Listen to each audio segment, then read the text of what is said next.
100% job గ్యారంటీతో ISTTM business school admissions open. నమస్తే, నేను Keshav. Welcome to Suman TV.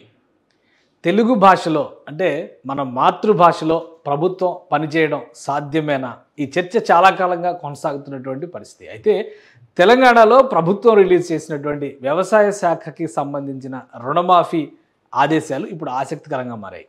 ఇప్పటివరకు తెలుగు భాషలో ప్రభుత్వానికి సంబంధించినటువంటి జీవోలు ఏవి రిలీజ్ చేసినటువంటి పరిస్థితి లేదు. తొలిసారిగా తెలంగాణ ప్రభుత్వం తెలుగు భాషలోనే జీవోలు రిలీజ్ చేయడం ఆసక్తికరంగా మారింది. దీనిపైన ప్రశంసలు కూడా వస్తున్నటువంటి పరిస్థితి. ఒకసారి పరిశీలిద్దాం ఎవరు ప్రశంసించారు, దీని కథ కమామిషి ఏంటనేది.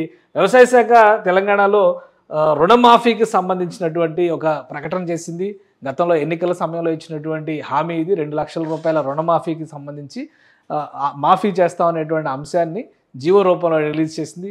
ఆ జీవో ఎలా ఉందో చూసే ముందు దీనిపైన మాజీ ఉపరాష్ట్రపతి వెంకయ్య నాయుడు ప్రశంసలు కురిపిస్తూ ఎక్స్లో ట్వీట్ చేశారు. ఫస్ట్ ఆ అంశాన్ని చూద్దాం. ఎందుకంటే ఒక రకంగా రాజకీయాలకి భేషజాలకి అతీతంగా ఉండేటువంటి వ్యక్తిగా వెంకయ్య నాయుడిని చూడాల్సి ఉంటుంది. తెలంగాణలో ఉన్నది కాంగ్రెస్ ప్రభుత్వం అయినా కానీ, ఆయన జీవితకాలం పాటు బీజేపీలో పనిచేసినా కానీ తెలుగు భాషలో మాతృభాషలో జీవో కాపీ ఇవ్వడం పైన చాలా ఆనందం వ్యక్తం చేస్తూ వెంకయ్యనాయుడు ట్వీట్ చేసినటువంటి అంశాన్ని ఒకసారి చూద్దాం. ఇది వెంకయ్యనాయుడు గారు ట్వీట్ చేసినటువంటి అంశం. ప్రభుత్వ ఉత్తర్వులు తొలిసారి తెలుగులో జారీ చేయడం చాలా సంతోషకరం. తెలుగు రాష్ట్రాల్లో ప్రభుత్వ ఉత్తర్వులు సహా పరిపాలనకు సంబంధించినటువంటి అంశాలు తెలుగులో జారీ చేయాలని నేను ఎప్పటి నుంచో సూచిస్తూనే ఉన్నాను. తెలంగాణ ప్రభుత్వం దీనికి సంబంధించి తొలిసారిగా తెలంగాణ ప్రభుత్వం తెలుగులో, అందులోనూ రైతుల రుణమాఫీ మార్గదర్శకాలపై ఉత్తర్వులు జారీ చేయడం అభినందనీయం.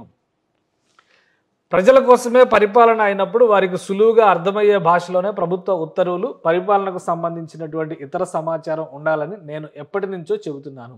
ప్రజల సౌభాగ్యానికి ప్రాధాన్యం ఇస్తూ తెలుగులో ఉత్తర్వులు జారీ చేసినందుకు తెలంగాణ ప్రభుత్వానికి, తెలంగాణ రాష్ట్ర ముఖ్యమంత్రి శ్రీ రేవంత్ రెడ్డి గారికి, వ్యవసాయ శాఖ కార్యదర్శి రఘునందన్ రావు గారికి, ఈ ఉత్తర్వుల రూపకల్పనలో పాలు పంచుకున్న ఇతర అధికారులు, సిబ్బందికి అభినందనలు. 2 తెలుగు రాష్ట్రాల ప్రభుత్వాలు ఇక నుంచి అన్ని ఉత్తర్వులను, సమాచారాన్ని తెలుగులోనే పూర్తిగా అందించాలని ఆకాంక్షిస్తున్నారు. ఇది చాలామంది ఆకాంక్ష, మాతృభాషలోనే ఉండాలి. అయితే బ్రిటిష్ వారికి కొనసాగింపుగా పరిపాలనలో భాష విషయంలో మాత్రం ఇప్పటికీ మార్పు తీసుకురాలేకపోయాం అనేటువంటి ఆవేదన, ఆందోళన ఎంతోమంది భాషాభిమానంలో ఉంది. తెలుగు భాష గురించి అనేక వేదికలపైన మాట్లాడినటువంటి నాయకుడు వెంకయ్యనాయుడు గారు. ఇప్పుడు ఆయన ఉపరాష్ట్రపతిగా ఉన్నప్పటికీ కూడా, మాజీ ఉపరాష్ట్రపతి అయినప్పటికీ కూడా ప్రభుత్వాలు తీసుకుంటున్నటువంటి నిర్ణయాలని, అమలు చేస్తున్నటువంటి విధానాలని నిశ్చితంగా గమనిస్తూ తెలంగాణ ప్రభుత్వానికి సంబంధించి ముఖ్యంగా ముఖ్యమంత్రికి కూడా అప్రిసియేషన్ ఇచ్చినటువంటి పరిస్థితి. ఒకసారి చూద్దాం తెలంగాణ ప్రభుత్వం రిలీజ్ చేసినటువంటి మార్గదర్శకాల జీవో ఏ విధంగా ఉంది. ఇది తెలంగాణ ప్రభుత్వం సంక్షిప్తం. వ్యవసాయ మరియు సహకార శాఖ పంట రుణమాఫీ 2024 మార్గదర్శకాలు జారీ. ఇది వ్యవసాయ శాఖకి సంబంధించి, సహకార శాఖకి సంబంధించి వ్యవసాయ శాఖ మంత్రి తుమ్మల నాగేశ్వరరావు ఇక్కడ తెలంగాణలో మంత్రిగా ఉన్నారు. సో దానికి సంబంధించినటువంటి ఉత్తర్వు ఇది. ఎన్నికల సమయంలో ఇచ్చినటువంటి హామీలో భాగంగా వ్యవసాయాన్ని లాభసాటిగా స్థిరంగా కొనసాగేలా చేయడానికి తెలంగాణ ప్రభుత్వం కట్టుబడి ఉంది. ఈ ఉత్తర్వులకు సంబంధించినటువంటి అంశం చదువుతున్నాను నేను. సో దీనికి సంబంధించి ఆయన ఇచ్చినటువంటి ఆర్డర్ కాపీ, ఈ క్లారిటీ అంటే తెలుగు భాషలో ఉంటే రైతులకి కానీ, సామాన్య ప్రజలకు కానీ అందరికి కూడా అర్థమయ్యే అవకాశం ఉండేటువంటి అంశంగా ప్రభుత్వ ఉత్తర్వు ఉంటుంది అనేటువంటి ఆలోచనతోనే వెంకయ్యనాయుడు గారు లాంటి అనేక మంది భాషాభిమానులు చాలా కాలంగా చెప్తున్నారు. సో ఇందులో విశ్లేషిస్తూ రుణమాఫీకి సంబంధించినటువంటి అంశాలని వివరించారు. పారాగ్రాఫ్ల వారీగా తెలంగాణ గ్రామీణ జనాభాలో 66% మందికి ఉపాధిని సమకూర్చుతూ GSDP 15.8% తోడ్పాటుని అందిస్తుంది. ఇదంతా కూడా జనరల్ ఇన్ఫర్మేషన్. తెలంగాణలో చిన్న సన్నకారు రైతులు అత్యధిక సంఖ్యలో ఉన్నారు.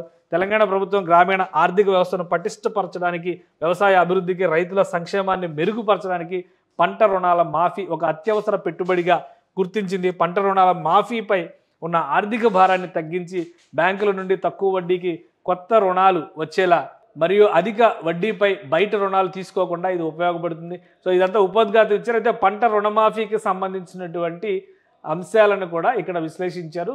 ఒకసారి వాటిని పరిశీలిద్దాం. పంట రుణమాఫీ పథకం 2024 పరిధి వర్తింపు, దీన్ని చాలా క్లియర్గా ఇచ్చారు. సో తెలుగులో వచ్చింది కాబట్టి అర్థం చేసుకోవడానికి చాలా ఈజీగా ఉంటుంది కాబట్టి ఒక 2-3 పాయింట్లు మనం కూడా చూద్దాం. తెలంగాణలో భూమి కలిగి ఉన్న ప్రతి రైతు కుటుంబానికి 2 లక్షల రూపాయల వరకు రుణమాఫీ వర్తిస్తుంది. First point. సో 2 లక్షల రూపాయల వరకు రుణమాఫీ ఇస్తామని క్లారిటీ ఇచ్చారు. అలానే ఈ పథకం స్వల్పకాలిక రుణాలకి వర్తిస్తుంది. తెలంగాణ రాష్ట్రంలో ఎందుకంటే ఈ పథకం కోసం ఆశలు పెట్టుకున్నటువంటి రైతులు ఎంతోమంది ఉన్నారు. స్వల్పకాలిక రుణాలకు మాత్రం ఇది వర్తిస్తుంది. అలానే తెలంగాణ రాష్ట్రంలో ఉన్న షెడ్యూల్డ్ వాణిజ్య బ్యాంకులు, ప్రాంతీయ గ్రామీణ బ్యాంకులు, జిల్లా సహకార కేంద్ర బ్యాంకులు ఉమ్మడిగా బ్యాంకులు అని పిలువబడతాయి. వాటి బ్రాంచ్ల నుండి రైతులు తీసుకున్న రుణాలకు ఈ పథకం వర్తిస్తుంది. 12/12/2018 తేదీ నుంచి లేదా ఆ తర్వాత మంజూరైన లేక రెన్యువల్ అయిన రుణాలకు మరియు 9/12/2023 తేదీ నాటికి బకాయి ఉన్న పంట రుణాలకు ఈ పథకం వర్తిస్తుంది. సో ఈ పరిమితులు చాలా క్లియర్గా తెలుగులో చెప్పేసరికి ఇంకా ఈజీగా అర్థమయ్యే విధంగా ఉన్నాయి కాబట్టి ఈ అప్రిసియేషన్స్ వస్తున్నాయి. అలానే ఈ పథకం కింద ప్రతి రైతు కుటుంబం 2 లక్షల రూపాయల వరకు పంట రుణమాఫీకి అర్హులు. 9/12/23 నాటికి బకాయి ఉన్న అసలు వర్తింపయ్యే వడ్డీ మొత్తం పథకానికి అర్హత కలిగి ఉంటుంది. సో అది 2 లక్షల రూపాయల లోపు కనుక ఉంటే 2 లక్షల రూపాయల వరకు మినహాయింపు వచ్చేటువంటి అవకాశం ఉంటుంది. సో ఈ విధి విధానాలని చాలా స్పష్టంగా ఈ జీవోలో వివరించారు. అలానే పథకం అమలుకు కావాల్సినటువంటి ఏర్పాట్లు, వ్యవసాయ శాఖ ఇదంతా కూడా తెలుగు భాషలో ఉండడం వల్ల రైతులకి, సామాన్య ప్రజానీకానికి అత్యంత సులువుగా అర్థమయ్యే విధంగా ఉంది అనేది వెంకయ్యనాయుడు గారు చేసినటువంటి వ్యాఖ్య. అలానే మినహాయింపులు ఏముంటాయి అనేది కూడా ఇందులో విశ్లేషించారు. ఈ రుణమాఫీ SHGలు, JLGలు, అలానే RMGలు, LECSలు తీసుకున్న రుణాలకు వర్తించదు. రుణమాఫీకి పునర్వ్యవస్థీకరించిన లేదా రీషెడ్యూల్ చేసిన రుణాలకు కూడా వర్తించదు. అలానే కంపెనీలు, ఫర్మ్స్ వంటి సంస్థలకు ఇచ్చినటువంటి పంట రుణాలకు కూడా ఇది వర్తించదు. సో ఇట్లా ఒక్కొక్క పాయింట్ వివరించారు. బ్యాంకుల యొక్క బాధ్యతలు ఏంటి, రైతుల యొక్క బాధ్యతలు ఏంటి, ఆడిట్ ఏ విధంగా ఉండాలి, అన్ని అంశాలతో కూడినటువంటి ఒక సమగ్ర జీవో. సాధారణంగా ఏంటంటే ఇది ఇంగ్లీష్లో వస్తుంది. ఇంగ్లీష్లో వస్తే సంబంధిత అధికారులు కానీ ఆ శాఖకు సంబంధించినటువంటి వారు కానీ వివరిస్తేనో మీడియాలో వస్తేనో అర్థం చేసుకునేటువంటి అవకాశం ఉంటుంది. అయితే సులువుగా తెలంగాణ ప్రభుత్వం మొదటిసారిగా తెలంగాణ గవర్నర్ గారి ఉత్తర్వు మేరకు ఇది ప్రభుత్వ కార్యదర్శిగా ఉన్నటువంటి వ్యవసాయ శాఖ కార్యదర్శిగా ఉన్నటువంటి రఘునందన్ రావు గారు ఈ రిలీజ్ చేసినటువంటి జీవో ఇది మొదటిసారిగా తెలుగు రాష్ట్రాల్లో తెలుగులో జీవో వెలువడినటువంటి పరిస్థితి. దానికి సంబంధించినటువంటి డేటా కూడా రైతుకు సంబంధించి ఏమేమి జాగ్రత్తలు తీసుకోవాలి, ఏమేమి సబ్మిట్ చేయాలి, బ్రాంచ్ల దగ్గర వెరిఫికేషన్కి సంబంధించినటువంటి డేటా, పంట వివరాలు ఏ విధంగా ఫిల్ చేయాలి, దానికి సంబంధించినటువంటి ప్రోఫార్మా ఇవన్నీ కూడా తెలంగాణకి సంబంధించినటువంటి వ్యవసాయ శాఖ రిలీజ్ చేసింది. పంట రుణమాఫీకి సంబంధించి ఆగస్టు 15వ తేదీ కల్లా ఈ రుణాల మాఫీ పైన ఒక స్పష్టమైనటువంటి విధి విధానాలు ఇస్తామనేటువంటి మాట తెలంగాణ ముఖ్యమంత్రి రేవంత్ రెడ్డి చెప్పారు.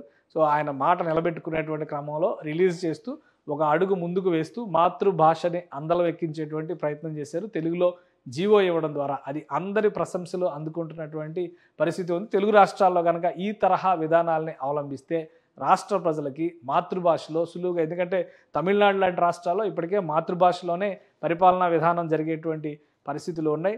అలానే ఇంగ్లీష్తో పాటు మాతృభాషతో జీవో ఇచ్చేటువంటి రాష్ట్రాలు కూడా ఉన్నాయి. కానీ ఇంతవరకు ఆంధ్రప్రదేశ్లో కానీ తెలంగాణలో కానీ ఉమ్మడి ఆంధ్రప్రదేశ్లో కానీ ఇంగ్లీష్లోనే జీవోలు రిలీజ్ చేసేటువంటి సంప్రదాయం ఉంది.